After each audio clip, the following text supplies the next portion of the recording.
Hello everyone, this is Shweta Pandey. Welcome to Step Up Academy. Students, आज के इस session में हम डिस्कस करने जा रहे हैं एक और प्रीवियस ईयर क्वेश्चन पेपर। कौन सी शिफ्ट है जल्दी से देख लेते हैं और क्वेश्चंस को हम स्टार्ट करते हैं। तो देख लो जल्दी से। एमपी पुलिस कांस्टेबल 2023 के आपके एग्जाम्स आने वाले हैं, उसके लिए हम पिछले वर्षों के प्रश्न पत्र को सॉल्व कर रहे हैं। ठीक, और आज के सेशन में हम डिस्कस करेंगे एमपी जीके, जीएस और science shift 1, date 11 January 2022।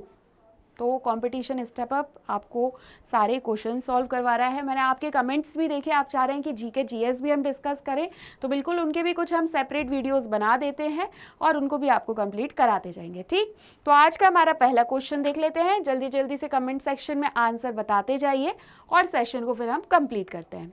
So, which of the following type of practice is not related to the cultivation of fruits, vegetables and plants? निम्नलिखित में से किस प्रकार का व्यवसाय फलों, सब्जियों और पौधों की खेती से संबंधित नहीं है? Horticulture, viticulture, apiculture, agriculture. बताइए जल्दी से कमेंट सेक्शन में करेक्ट आंसर क्या होना चाहिए। जैसे एग्रीकल्चर तो अगर हम देखें तो वो तो नॉर्मली हम क्रॉप्स वगैरह सभी कुछ इंक्लूड कर देंगे, ठीक है। विटिकल्चर में हम ग्रेप्स वगैरह देखते हैं तो ये फ्रूट्स में आ गया। हॉर्टिकल्चर में भी फ्रूट्स वेजिटेबल्स वाला पार्ट देखते हैं। तो एपीकल्चर जहाँ तक है आंसर ये होना चाहिए, क्योंकि ये रिलेटेड है बीज से, मधुमक्खियों से। तो मेरे अकॉर्डिंग आंसर होगा सी, एपीकल्चर। ठीक, आप बताइए जल्दी से कमेंट सेक्शन में क्या होना चाहिए करेक्ट आंसर, फिर हम देखते हैं। देखो, अगर एपीकल्चर नहीं भी पता है और बाकी तीन पता है तो भी बेटर है, और एक पता है तो भी बेटर है। तो करेक्ट आंसर है सी, एपीकल्चर। क्लियर हुआ? बढ़े नेक्स्ट क्वेश्चन पर। अब देखो नेक्स्ट क्वेश्चन क्या है।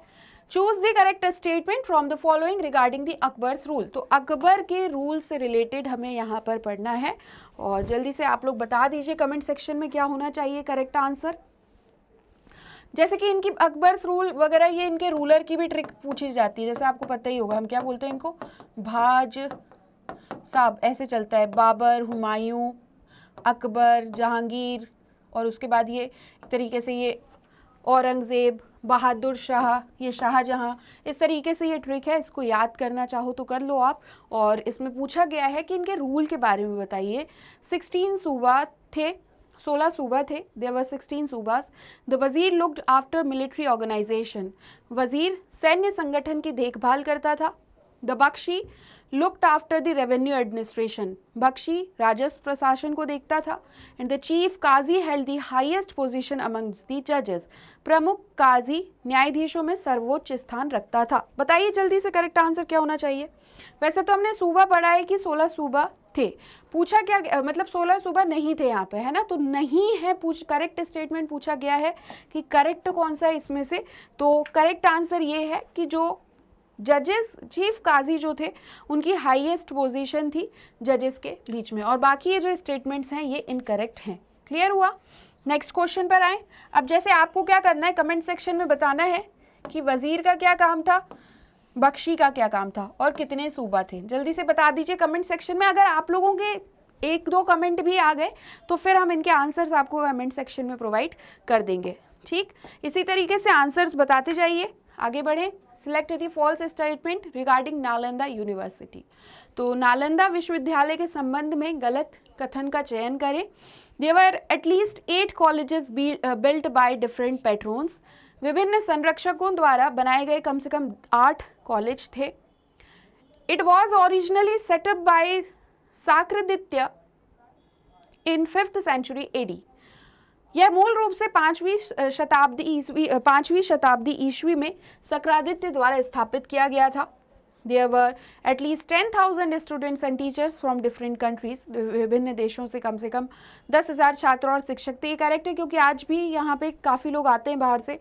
There were only 2 libraries, केवल 2 पुस्तकालय थे। मतलब इंडिया में जो यूनिवर्सिटीज़ हैं कुछ, यहाँ पे लोग आज भी आते हैं और काफ़ी सारी चीज़ों को गेन करते हैं, नॉलेज गेन करते हैं। तो यहाँ पे जो फॉल्स स्टेटमेंट है वो है ये कि सिर्फ 2 लाइब्रेरी थी, केवल 2 पुस्तकालय थे, ये गलत है।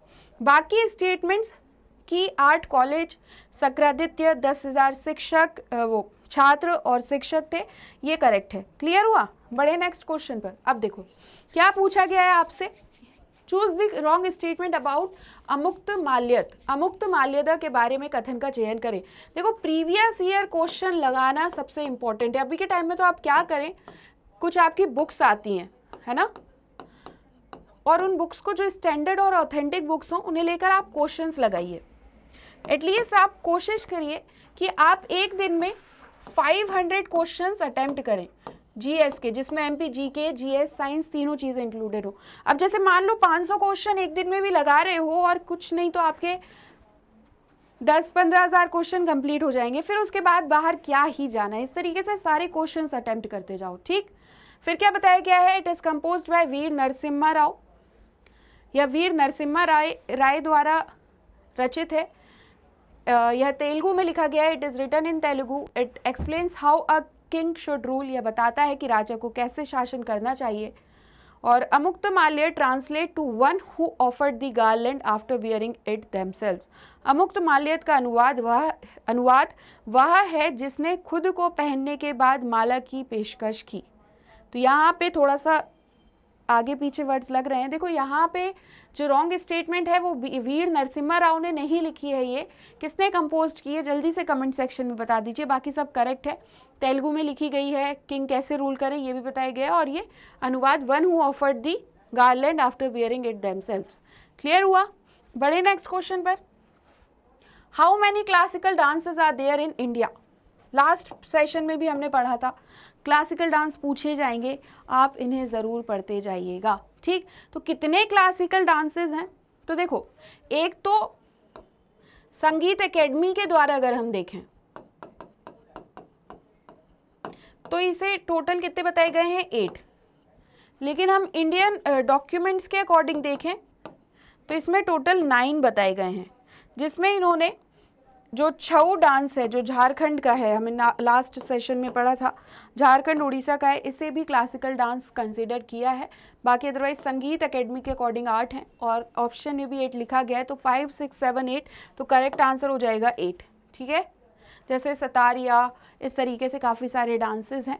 आप सभी क्लासिकल डांस एक बार ज़रूर देख लें, मोहिनी अट्टम, कथकली, कथक, ऐसे डांस, ठीक है। अब 8 हैं टोटल, क्लियर है। Next question.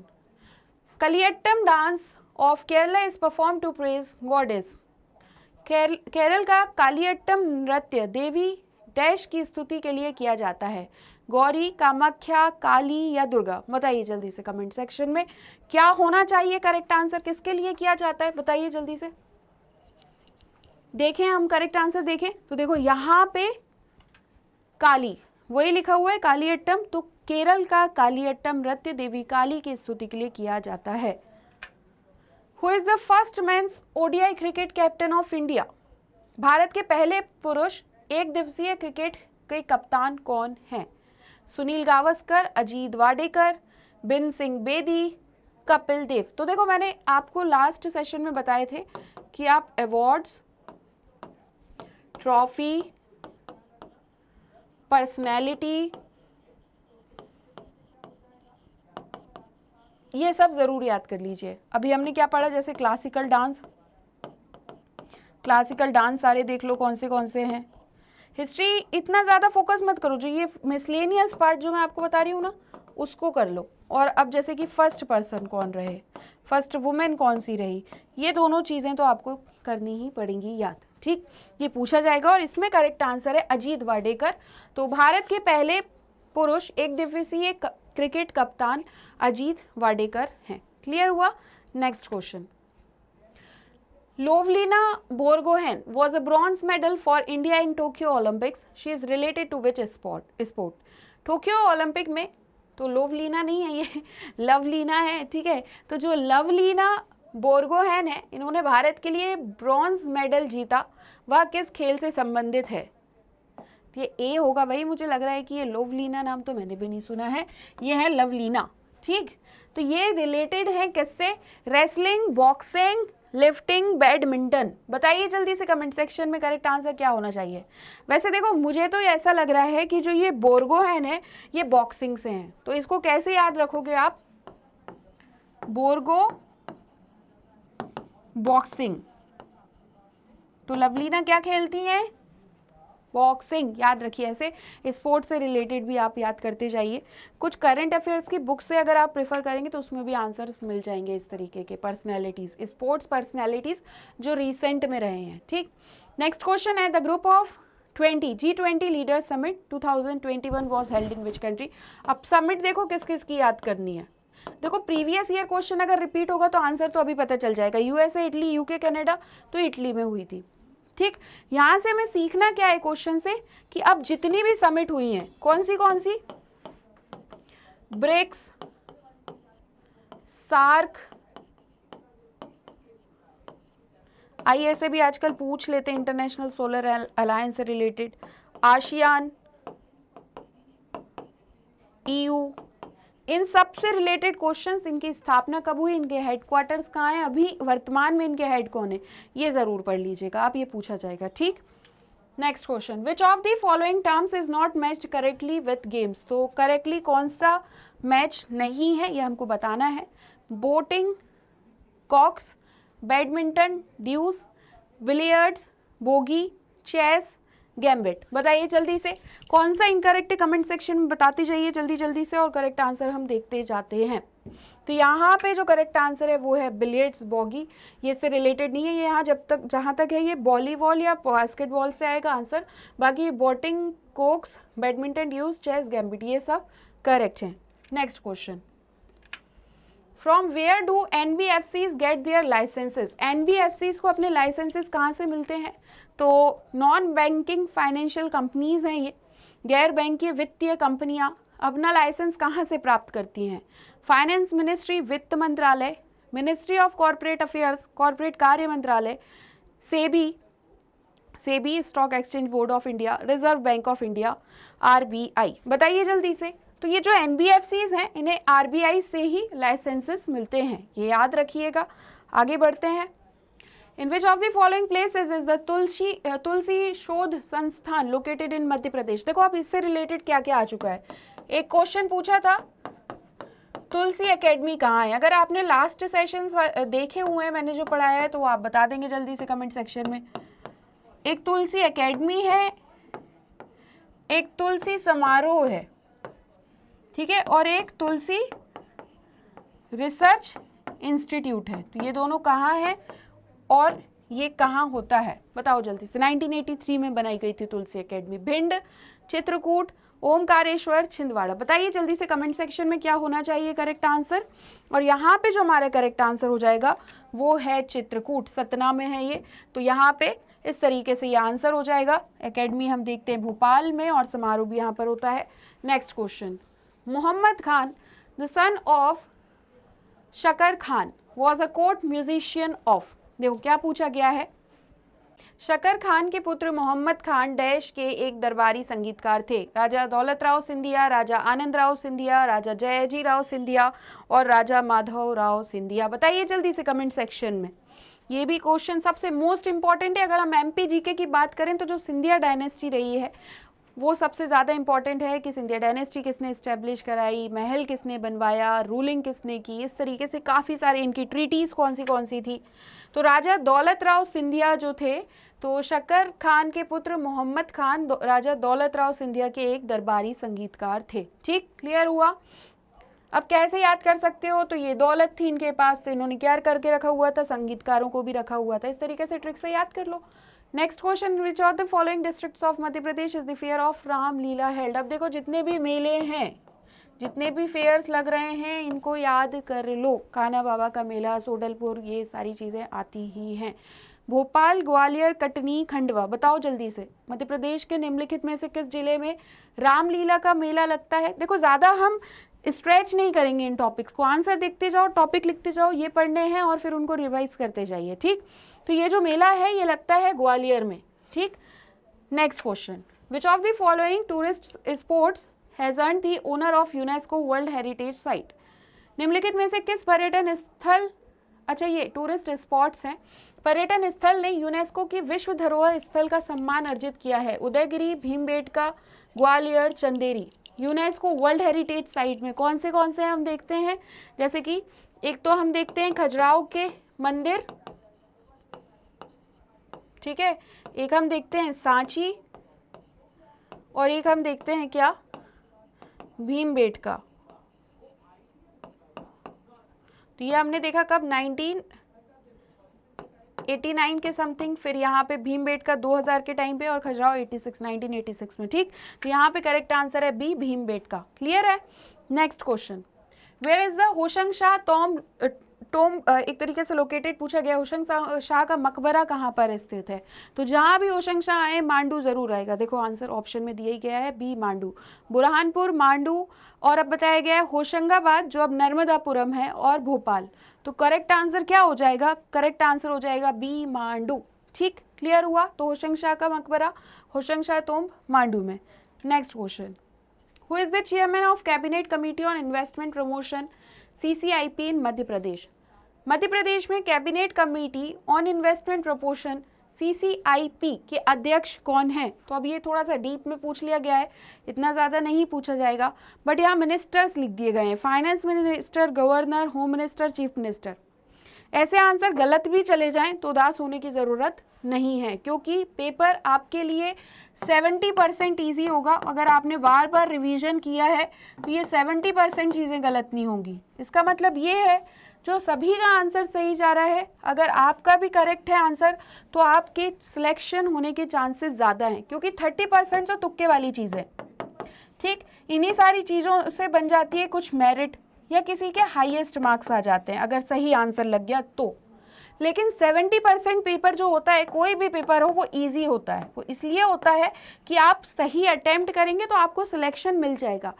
मान लो 70% क्वेश्चन ऐसे थे जो बहुत इजी थे और 90% लोगों ने सही बताए, और ये 70% अगर आपके गलत हो गए तो फिर हम लिस्ट से बाहर हो सकते हैं, और अगर 70% क्वेश्चन आपके सही हैं तो आप लिस्ट में हैं। ठीक, तो फोकस करिए 70% पे, रिवीजन करिए ज़्यादा से ज़्यादा, और अपने प्रिपरेशन को बेहतर बनाइए, स्मार्ट वर्क करिए, प्रोडक्टिव पढ़िए, क्वालिटेटिव पढ़िए, क्वांटिटेटिव मत पढ़िए। क्या होता है, बहुत सारी बुक्स रहती है, हम सब पढ़ने लग जाते हैं, ऐसा नहीं करना है। एक ही बुक को कम से कम 10 बार रिवाइज कर लो, रिवीजन कर लो, आराम से आपका सिलेक्शन हो जाएगा। ठीक, तो यहाँ पे आंसर हो जाएगा D, chief minister. Next question, Avanti mega food park is situated in which district of Madhya Pradesh. Avanti mega food park Madhya Pradesh के किस जिले में स्थित है। उज्जैन, देवास, मंदसौर, खरगोन। तो ये जितने भी मेगा फूड पार्क हैं, तितली पार्क, प्लास्टिक पार्क, डिसेबल्ड लोगों के लिए, दिव्यांग लोगों के लिए पार्क, ये सारे क्वेश्चंस आते हैं मध्य प्रदेश के फैक्ट्स से, और यहाँ पे हमारा करेक्ट आंसर हो जाएगा देवास। तो अवंती मेगा फूड पार्क कहाँ पर है, देवास में। Next question, Madhya Pradesh is the dash oil seeds producing state in India. Madhya Pradesh Bharat में डैश तिलहन उत्पादक राज्य है, लार्जेस्ट, सेकंड, थर्ड, फोर्थ। ये क्वेश्चन में आंसर्स अपने अकॉर्डिंग चलते हैं, इनमें डाउट रहता ही रहता है, बट ऑयल सीड्स के टाइम पर जो रीसेंट डेटा है वो आंसर बताता है लार्जेस्ट या फर्स्ट। ठीक, next question, government of India took over controlling interest in the of Nipah mill in year. Bharat सरकार ने वर्ष डैश में नेपा मिल के नियंत्रण का ब्याज को संभाला, नियंत्रण ब्याज को संभाला। कहाँ पे है नेपा मिल्स, बताइए कमेंट सेक्शन में। तो 1947, 52, 58, 62 करेक्ट आंसर है 1958। ठीक, क्लियर हुआ। नेक्स्ट क्वेश्चन देखो, अब क्या पूछा है, match the following water borne diseases. तो अब वाटर बॉर्न डिसीजेस में ये तीन ऑप्शन देके एक ऐसा ऑप्शन दे देंगे जो वाटर बॉर्न डिसीज नहीं है। यहाँ पे मैच द फॉलोइंग दे दिया, पोलियो, विब्रियो वल्निफिकस या विब्रियो बीमारी, और बॉट्यूलिज्म। देखो वर्ड्स वैसे भी सेम है। पोलियो तो पोलियो वायरस, ये देख लो ये वायरस डिसीज है, पूछ लिया जाएगा वायरस है, बैक्टीरिया है, कैसा है, तो ये याद रखना। विब्रियो वल्निफिकस तो ये विब्रियो, ये वही का वही हो जाएगा। ठीक है, और 3 का सी बॉट्यूलिज्म तो क्लॉस्ट्रीडियम बॉट्यूलिनम। अब क्लॉस्ट्रीडियम बॉट्यूलिनम किस चीज़ का कारण बनता है, फूड पॉइजनिंग का। फूड पॉइजनिंग का कैसे बनता है कि जो आप मान लीजिए जो पैक्ड फूड है आपका, उसमें ऑक्सीजन नहीं है।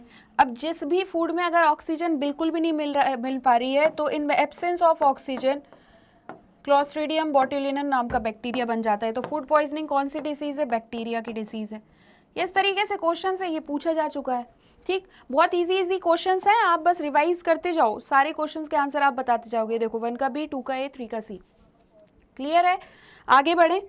Next question, what ratio of earth is covered with water? 3/4, 1/4, 1/3, 2/3। तो अब 70% हम देखते हैं लगभग, तो 70% क्या होगा? 3/4। ठीक है, ये रेशो बन गया। अब बढ़े आगे, कैसे देखो? 3/4, 20, ये 100, 4 1 4, 4 2 8 और 4 5 20 और 25 इंटू 3, ये 75% लगभग इतना ही है। तो ये आ गया हमारा 3/4। क्लियर हुआ? कोई डाउट? पूछते जाओ कमेंट सेक्शन में जल्दी जल्दी, कोई भी डाउट हो। देखो next question, river Yamuna is getting polluted because, Yamuna नदी प्रदूषित हो रही है क्योंकि sewage, industrial effluents and garbage, drinking, washing, gardening, bathing, pre sewage treatment, drinking, chlorination, vaccination. बताइए जल्दी से कमेंट सेक्शन में। तो अब ये जो पॉल्यूट हो रही है उसका कारण है सीवेज, इंडस्ट्रियल इफ्लुएंट्स और गार्बेज। इजी ही आंसर है। Next question, HIV was first reported in an African species of pig, dog, monkey, human. HIV पहली बार डैश की एक अफ्रीकी प्रजाति में रिपोर्ट किया गया था। बताओ अब जल्दी से कौन सी प्रजाति में था? सुअर में, कुत्ते में, बंदर, इंसान। तो यहाँ करेक्ट आंसर है मंकी। मंकी में पाया गया था HIV। ठीक है, अफ्रीकन स्पीशीज ऑफ मंकी।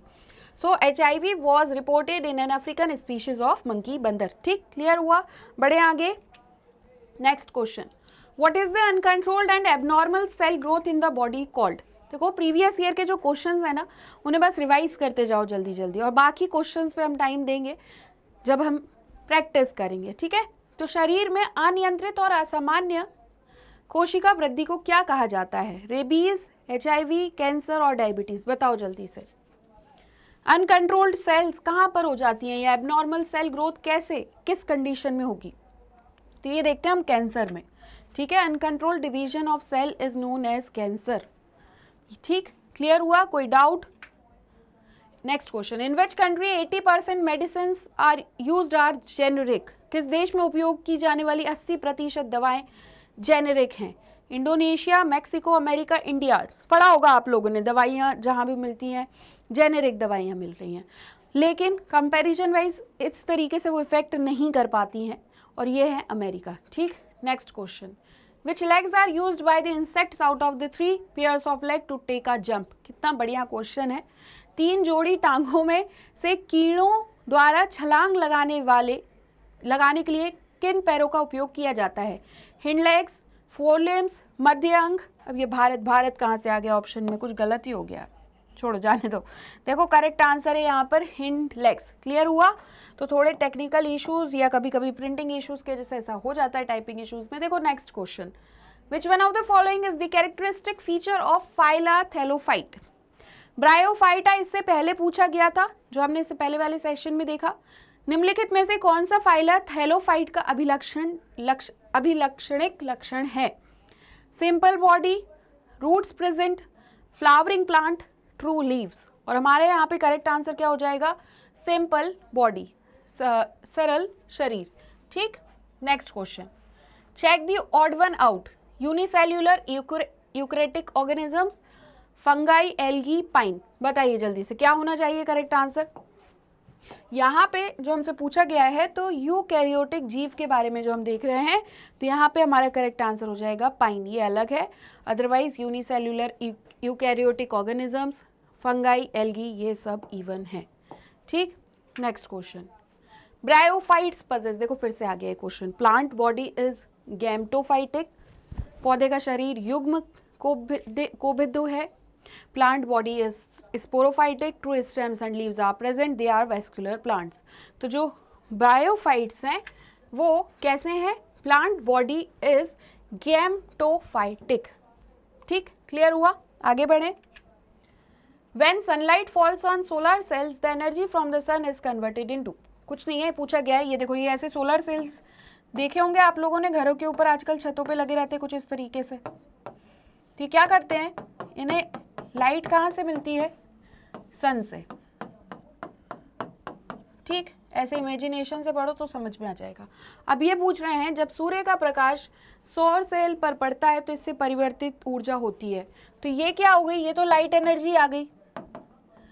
अब इसका उपयोग किस चीज़ में हम करते हैं? इलेक्ट्रिक में करते हैं कि नहीं करते हैं? सोलर पैनल्स वगैरह का।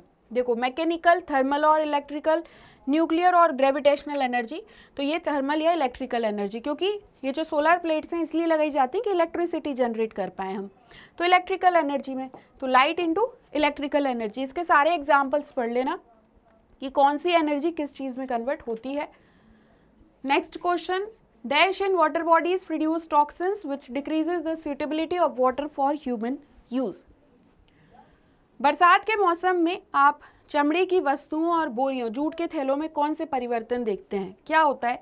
एल्गी ग्रोथ होती है, एक्वाटिक वीड्स आ जाते हैं इस पे, जलीय खरपतवार, साइनोबैक्टीरिया या ब्लू ग्रीन एल्गी। बताइए जल्दी से।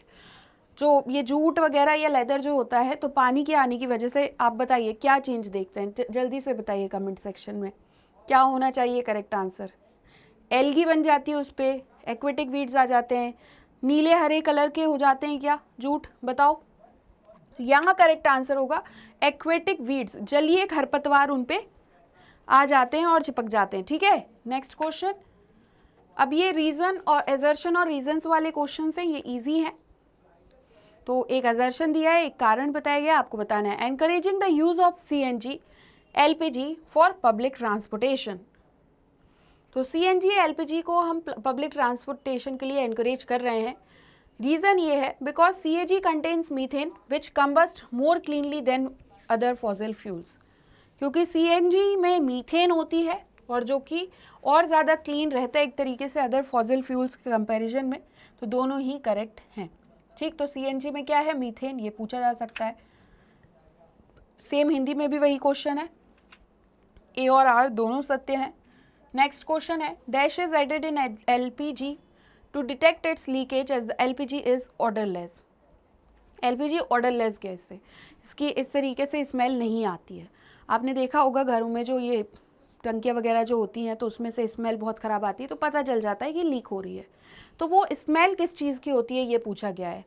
मरकैप्टन, नायलॉन, पॉलीमर या ब्यूटेन, क्या मिलाया जाता है? इसके रिसाव का पता लगाने के लिए LPG में डैश मिलाया जाता है, क्योंकि LPG गंधहीन होती है, LPG में कोई भी गंध नहीं होती, तो इसमें हम मरकैप्टन मिलाते हैं। ठीक, क्लियर हुआ? तो प्रोपेन, ब्यूटेन इंपॉर्टेंट है। Which type of fuel does not produce pollution on burning. किस प्रकार का ईंधन जलाने से प्रदूषण नहीं होता है? ऑप्शंस हैं solid fuels, liquid fuels, gaseous fuel, stream fuel. तो यहाँ पे बताया गया है प्रदूषण नहीं होता है, तो गैसियस फ्यूल या गैसीय ईंधन। ठीक, क्लियर हुआ? तो आज का सेशन हमारा यहीं कंप्लीट होता है। आई होप आपको ये क्वेश्चन समझ आ चुके होंगे, सारे आंसर्स भी याद हो गए होंगे। कमेंट सेक्शन में आंसर्स भी आप सभी ने बताए होंगे। कोई डाउट है तो कमेंट सेक्शन में पूछ लीजिए।